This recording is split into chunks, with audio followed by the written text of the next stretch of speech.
narrative ni wọ́n jẹ́ ẹ̀dá tó jẹ́ pé wọn ò nífẹ̀ẹ́ mi ọ̀kọ́kọ́ mi wò pé kí ló kún ẹ wò ó máa yẹn tó tọ́ ló rape tó ẹ pé ọkọ mi náà lọ follow narrative ni àní mọ̀ pé Iyabo àti Fola ń record Mr. Lawal nǹkan tí Iyabo dẹ̀ ṣe ń record Mr. wọn àti Fola tó jọ ń record Mr. Lawal sí nǹkan kan méjì Iyabo rò wípé búlì máa pa ọ̀tá mi bí wọ́n ṣe fún Mohbad gẹ́lẹ́ ṣe pé búlì Mohbad ẹ̀rà díẹ̀ bí Mohbad ṣe kú tán wọ́n release all station settle láti gbé sí orí Sam Larry àti Naira Marley géèmù yẹn Iyabo fẹ́ gbá fún Mr. Lawal ló ṣe instruct Fola kó lọ máa record Mr. Lawal record tí Fola ń record yẹn that record initially was meant for changing narrative Iyabo ó máa ráre kú tọmọtọmọ ẹ àdàbí tí ọwọ́ ẹ bá mọ́ nínú kéèsì lókù Iyabo Yorùbá dàbí ni mo ń gbé sí ẹ gbọ́ mi nǹkan tí mo sọ fún yín ẹ̀yin èèyàn mi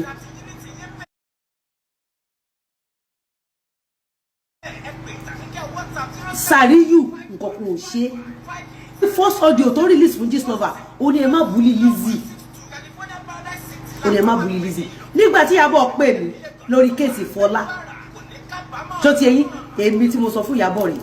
pé kí ló kàn ẹ́ pẹ̀lú yẹn ọkọ mi ò mọ̀ rí mi ò mọ̀ rí èmi tí mo sọ fún Iyabo rẹ̀ because mi ò fẹ́ ara àta ni ẹ́ mi fẹ́ kó kẹnu bọ̀ gbéyàwó mi tẹ́ni tí bá ń ṣẹlẹ̀ nínú marriage mi kò kàn ẹ́ Iyabo Ojo lọ gbé fún Fola statement yẹn ló fi tàn Fola nígbà tí Gistlover náà pè mí mo sọ fún Gistlover mo ní Gistlover mo ò fẹ́ kí ọ̀rọ̀ yìí dé ta mo ní mi fẹ́ kọ́rọ̀ yìí dé ta ó ní but òun ní audio lọ́wọ́ bọ̀ Iyabo ló kọ́kọ́ pè mí fọ́rọ̀ Fola Iyabo ló kọ́kọ́ pè mí nígbà tí Gistlover wá padà pè mí tí Gistlover wá ní pé kí n gbé owó wá 100 million kákó fún Sàríyù ṣé ń gbọ́ mi o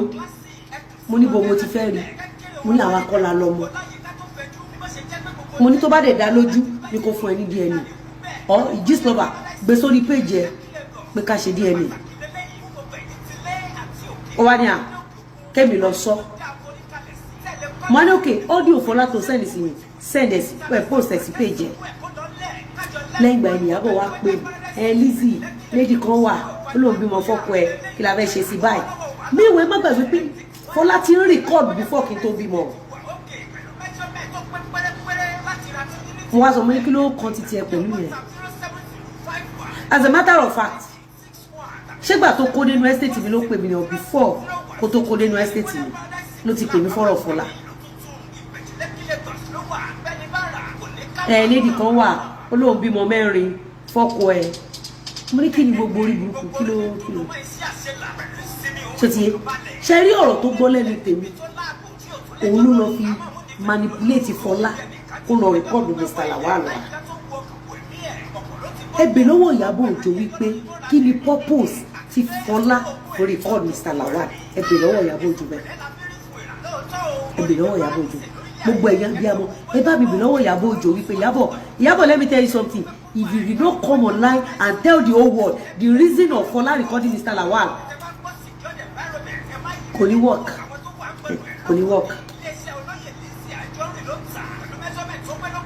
Fola àti lady kan ní film industry ọ̀rẹ́ ni wọ́n jọ máa ń rìn ó ti yẹ ìyẹn Bímbọ́ wọ́n jọ máa ń rìn Gistlover release audio Bímbọ́ fún mi náà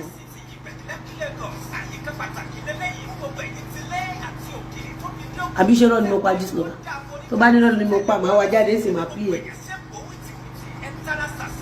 mo dìdí fi sínú ẹ̀ka ìfún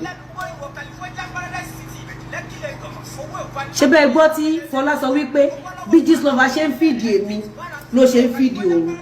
kàkà kí Gistlover sọ̀rọ̀ ẹ á sọ̀rọ̀ jìgan ẹ ṣàgbọ́ àṣejìgan àti Iyabo Ojo wọ́n wà ní the same WhatsApp group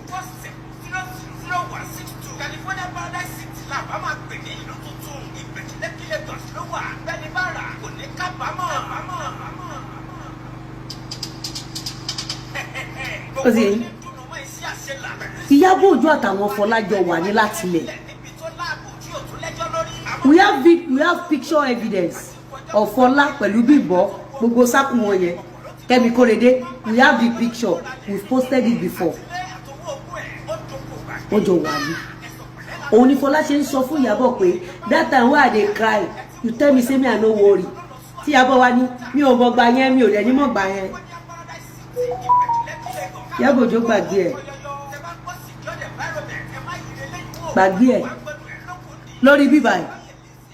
Irọ́. Yá ṣe lónìí.